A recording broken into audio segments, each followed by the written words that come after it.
Assalamualaikum warahmatullahi wabarakatuh dan salam sejahtera. Saya Muhammad Arash Fitri bin Effendi, nombor matriks 269472. Saya akan berkongsi mengenai kes mahkamah yang bertajuk pendakwa raya lawan Megat Shahrizad bin Megat Shahrul di Mahkamah Rayuan Malaysia pada tahun 2011. Kes ini membicarakan mengenai pembunuhan yang dilakukan oleh tertuduh iaitu Megat Shahrizad bin Megat Shahrul atau dikenali sebagai Megat. Beliau didakwa kerana membunuh seorang kanak-kanak perempuan berusia 2 tahun yang bernama Nur Izzatul Syahira binti Rozilan atau dikenali sebagai Syahira. Kejadian ini berlaku di kondominium di Seri Suajaya. Kesalahan ini boleh dihukum di bawah Seksyen 302 Kanun Keseksaan iaitu hukuman mati mandatori. Tetapi setelah pendakwa raya membuat rayuan, mahkamah mengubah seksyen kesalahan dari 302 kepada 304-A Kanun Keseksaan iaitu penjara 15 tahun. Sebelum saya lanjut ke kronologi cerita, kes ini terdiri daripada Megat iaitu responden. Dia merupakan seorang bekas pelajar kolej yang berumur 33 tahun. Dalam kes ini, dia merupakan teman lelaki kepada ibu si mati iaitu Sarimah binti Malik. Perayu pula adalah pendakwa raya iaitu pembela kepada Megat. Dia juga yang membawa kes ini ke Mahkamah Rayuan Malaysia untuk meringankan beban hukuman ke atas tertuduh.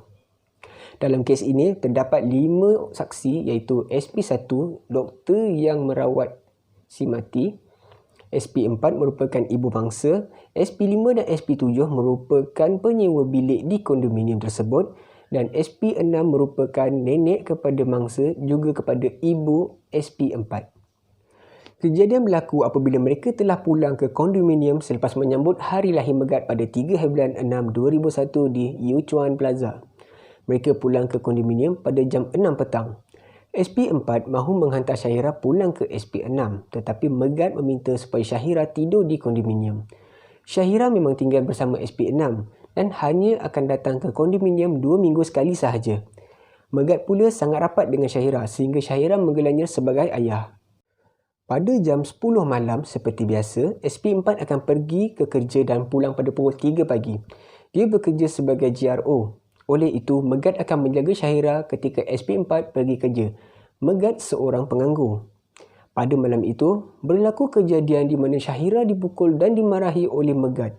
Ini kerana dia merasa Syahira tidak suka kepadanya.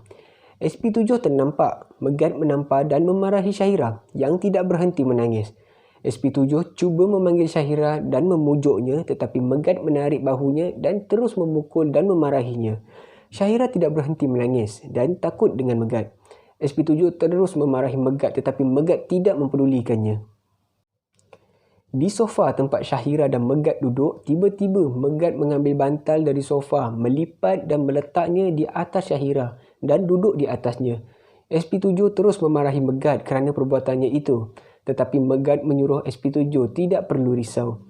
Setelah itu, Syahira dan Megat pergi masuk bilik untuk tidur. SP7 juga masuk tidur setelah beberapa jam menonton televisyen.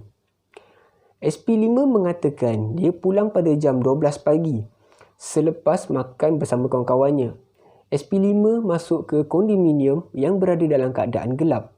SP5 buka lampu dan terlihat bahawa Megat dan Syahira tidur di lantai dewan.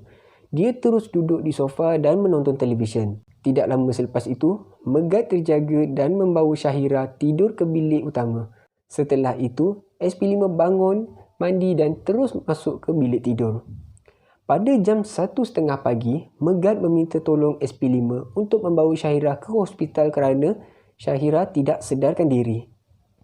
Setiba di hospital, doktor yang merawat Syahira iaitu SP1 mengatakan Syahira telah meninggal dunia jam 2.30 pagi. SP1 mengatakan terdapat kesan lebam pada bibir bawah Syahira dan di kawasan antara badan dan peha. Hakim mahkamah telah membuat kesimpulan bahawa Megat bersalah kerana tindakannya kepada Syahira adalah dengan niat untuk mencederakan dia dan menyebabkan kematian. Dengan pertimbangan kes ini, Megat dikenakan hukuman penjara 15 tahun di bawah Seksyen 304-A Kanun Keseksaan. Pada pendapat saya, Megat tidak seharusnya dikenakan denda penjara 15 tahun kerana ia melibatkan kematian budak bawah umur iaitu 2 tahun dengan niat. Perbuatan-perbuatannya itu dilakukan secara sedar. bukannya tidak sedar atau tidak waras. Tetapi apa yang dilakukan oleh pihak mahkamah adalah tidak wajar, menjatuhkan hukuman penjara 15 tahun. Pada masa yang sama, denda itu dikurangkan kerana dia berkelakuan baik. Kesimpulannya, hukuman penjara 15 tahun ke atas Megat oleh pihak mahkamah adalah tidak wajar sama sekali kerana ia melibatkan kematian. Sepatutnya Megat dijatuhkan hukuman 302 Kanun Keseksaan iaitu mati mandatori. Sekian, terima kasih.